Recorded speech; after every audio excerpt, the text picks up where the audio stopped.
vous êtes directeur du collège Saint-Servais. Oui. Et donc nous allons parler du jogging Courir pour un sourire. Et donc en quoi alors consiste justement ce jogging? Alors ce jogging qui est un jogging qui est organisé effectivement par l'école, pas le collège Saint-Servais mais le centre Astimoulin. Voilà, c'est un événement un peu malheureux qui nous a amené à organiser ce premier jogging puisque notre directrice, Madame Jallet, a été victime d'un accident assez sérieux. Elle était gravement brûlée dans l'explosion de sa maison.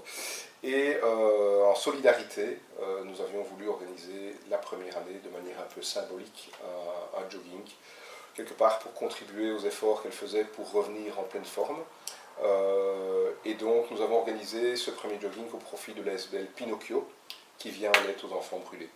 Donc ça, il y a 4 ans, puisque donc là, ça va être la 4e édition, c'est ça, Tout à fait. jogging. Et donc les 3 SBL, est-ce qu'on peut avoir un petit mot? Et je pense que vous avez récolté, c'est 7 201 € pour soutenir Voilà. des enfants et des adolescents. Tout à fait. Donc la logique, en tout cas, a toujours été de soutenir des jeunes qui étaient dans une situation plus ou moins difficile et compliquée. Donc la deuxième organisation du jogging, nous l'avons organisée au profit d'une ASBL qui vient en aide à des enfants porteurs d'un handicap et qui veille à mettre les enfants qui n'ont pas de handicap en contact avec ces enfants qui sont porteurs d'un handicap. Donc c'est la ASBL Abracadabra, qui est une ASBL namuroise. L'année dernière, nous avons organisé notre jogging au profit du fonds pédiatrique de Sainte-Élisabeth, donc toujours dans cette même logique. Et cette année-ci, nous organisons le jogging au profit de l'ASBL AMO Passage, donc qui est une aide en milieu ouvert, mais dont je pense rencontrer la directrice dans quelques jours. On verra juste après la vidéo, Madame Fontaine. Et alors, quel type de course donc proposez-vous, voilà, pour les gens qui veulent s'inscrire? Voilà, donc on propose en fait 2 courses principales pour les adultes, un 6 km 800 et un 13 km, mais les enfants ne sont pas oubliés, puisqu'ils auront l'occasion de participer à un 400 mètres pour les moins de 8 ans et un 800 mètres pour les plus de 8 ans. Et donc ces courses se dérouleront pour les enfants à 14h et à 14h05, et puis les courses pour les adultes, le 13 km part d'abord et soit suivi ensuite du 6 km 800. Le départ se fait au centre Astimoulin? Voilà, donc le départ se fait en fait de rue de la Pépinière, juste en face de la boulangerie, pour ceux qui connaissent, donc tout près de l'entrée de l'internat Astimoulin, et l'arrivée se fait dans la cour de l'internat Astimoulin. D'accord. Alors quel est ce prix pour payer justement alors, cette course? Voilà, donc c'est une modique somme de 5 € en préinscription, 7 € le jour de la course, avec un parcours qui est assez diversifié, qui alterne passage dans la carrière Astimoulin, montée au-dessus de la carrière, passage par le Ravel, un parcours mixte avec des sentiers et du dur, très roulant sur la fin avec une petite côte bien casse-pattes pour les meilleurs, et puis ensuite l'arrivée dans l'école. Et quelle est la date limite pour justement s'inscrire? Voilà, donc les inscriptions sont possibles via le site astimoulin.be. Là, vous aurez un lien vers le site du jogging spécifique. Et là, vous trouverez tous les renseignements pratiques, y compris les renseignements pour s'inscrire. La date des limites des préinscriptions se fait le 13 mars. Donc, avis à tous ceux qui doivent encore s'inscrire. On est encore dans les temps, mais voilà, il faut commencer vraiment à y penser, tout à fait. Voilà. Et bien maintenant, on va rejoindre donc, Madame Fontaine, qui est directrice justement de AMO Passage, et on va recevoir plus d'informations sur l'ASBL. Bonjour Madame Fontaine. Bonjour. Donc, vous êtes directrice de l'ASBL AMO Passage.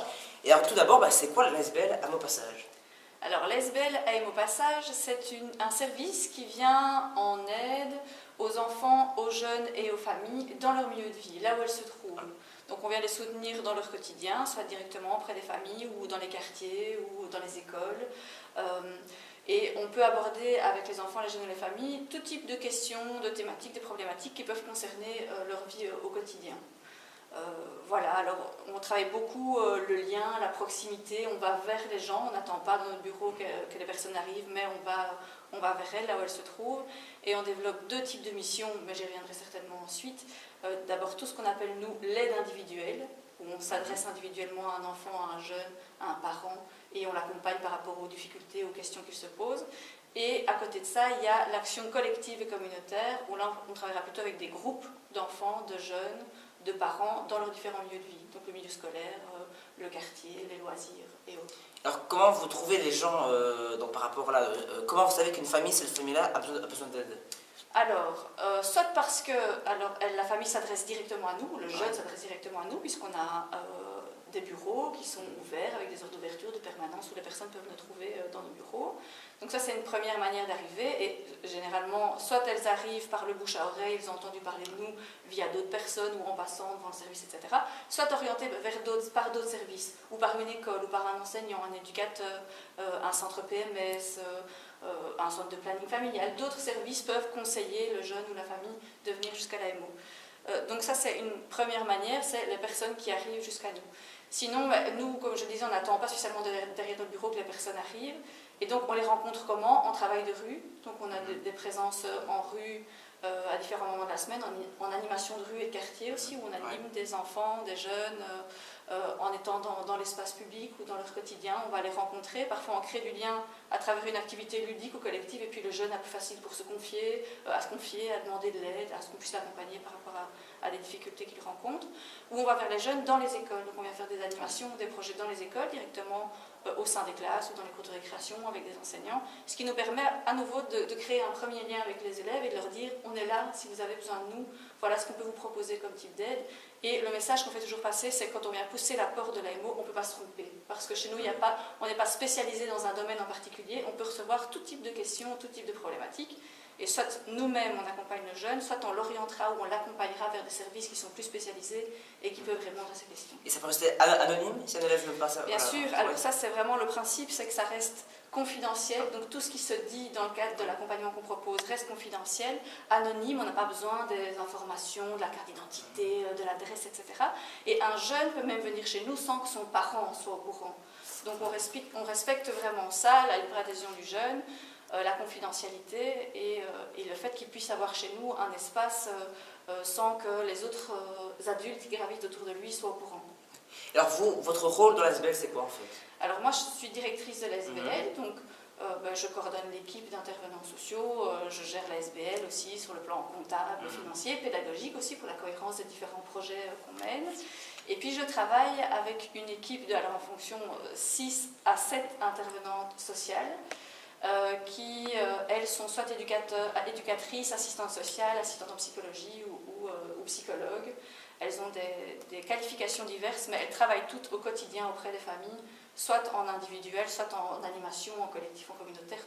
Toutes, elles touchent à ces différents aspects. Et quelles sont les personnes qui peuvent bénéficier justement de ce service? Eh bien, il n'y a pas de condition. Il n'y a pas de condition? Il n'y a pas de condition, sinon être un enfant ou un jeune, de 0 à 18, 20 et même au-delà si on en a encore besoin, et à un moment donné rencontrer une difficulté ou se poser une question, ou se trouver un peu dans une impasse, et voilà, c'est tout. Il ne faut pas d'autres conditions, et le jeune ne doit pas non plus s'engager en venant chez nous. Donc il vient une fois, 2 fois, on définit les modalités ensemble, mais il ne prend pas de risque, on ne demande rien signer, etc. C'est vraiment, on respecte sa libre adhésion.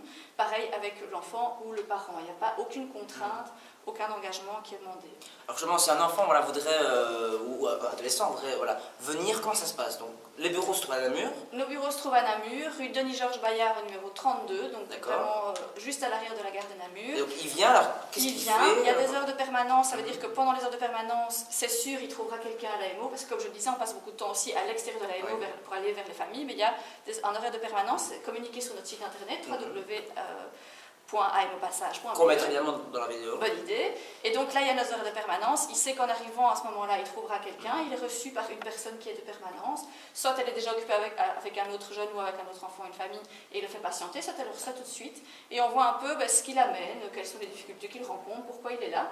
Et soit ensemble, on essaye déjà de voir ce qu'on peut lui proposer, ou on refixe un autre rendez-vous, ou on lui propose de repasser le lendemain. Voilà, ça, on le définit vraiment en fonction de ce qui lui convient, à l'enfant, aux jeunes ou aux parents. Est-ce qu'il y a des familles particulières que vous visez, justement, en partant sur le terrain? Eh bien, en partant sur le terrain, ça c'est pour ceux qui viennent jusqu'à nous, mais quand on va vers les familles, on essaye plutôt de s'adresser aux familles peut-être plus isolées, des familles qui ont moins de réseau autour d'elles aussi, parce que tout un chacun a parfois une grand-mère, un oncle, une tante, une amie sur qui s'appuyer, mais tout le monde n'a pas ce réseau social, réseau humain autour, et donc on essaie plutôt d'aller vers ces familles-là, qui sont peut-être un petit peu plus isolées, ou un petit peu plus fragilisées, alors c'est un drôle de mot, mais en gros on peut tous l'être dans notre parcours de vie, à un moment donné plus vulnérable ou autre, et donc on essaye d'aller rencontrer ces familles-là, mais pas directement dans une approche où vous avez des problèmes, adressez-vous à nous, mais plutôt on crée un lien de confiance, un lien convivial. Ça peut être avec, on organise des ateliers, parfois pour les parents en soirée, on fait des séances de psychomotricité pour les petits-enfants, des animations de quartier. Donc on ne propose pas tout de suite une aide qui peut être un peu stigmatisante pour les familles, mais on propose plutôt quelque chose de ludique, de convivial, et autour de ça, on crée du lien. C'est vraiment pour tout type de problème, vraiment... Pour tout type de problème. Alors, quelques exemples. Ça peut être un parent qui est un peu démuni dans les règles à mettre à la maison pour ses enfants, dans l'organisation de la vie à la maison.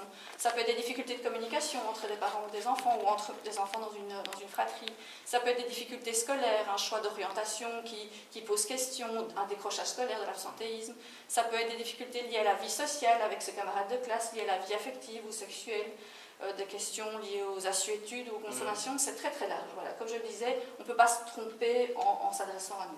Voilà, donc pour terminer, pour résumer, donc voilà, donc l'ASBL Amo Passage, c'est vraiment pour tout de problèmes, et donc enfants, adolescents, familles, voilà, donc peuvent venir, donc s'inscrire. Donc on va évidemment remettre le site internet de l'Amo Passage, la page Facebook évidemment, comme ça, ils peuvent aussi vous contacter par message privé, j'imagine, un mail aussi. Une adresse mail, direction @amopassage.be, un numéro de téléphone 081 22 47 80, et sinon notre site internet www.amopassage.be et notre page Facebook. Le service est gratuit ou il y a... Le service est gratuit, ça je ne l'ai pas encore dit. Toute l'aide individuelle et l'accompagnement qu'on propose est toujours gratuit. Les activités collectives qu'on propose, comme à certains moments on fait des stages ou des camps aussi, on part en camp avec des enfants ou avec des adolescents. Alors parfois là on demande une petite participation mais qu'on veut vraiment minimale. Et si c'est une difficulté, ben, c'est pas grave, on la diminue ou on la supprime, ça ne doit jamais être un frein à ce qu'on puisse les accompagner. Voilà, ben merci beaucoup Mme Fontaine d'avoir éclairci un peu sur Amo Passage. Et donc j'espère que grâce à leur jogging, vous allez pouvoir récolter un maximum d'argent. Ah ben on espère aussi. Je vous le souhaite en tout cas. Alors, merci à vous d'avoir vu cette vidéo. Et donc vous pourrez retrouver au-dessus de la publication le site internet de Amo Passage pour pouvoir avoir quelques informations également aussi. Voilà. Merci à vous.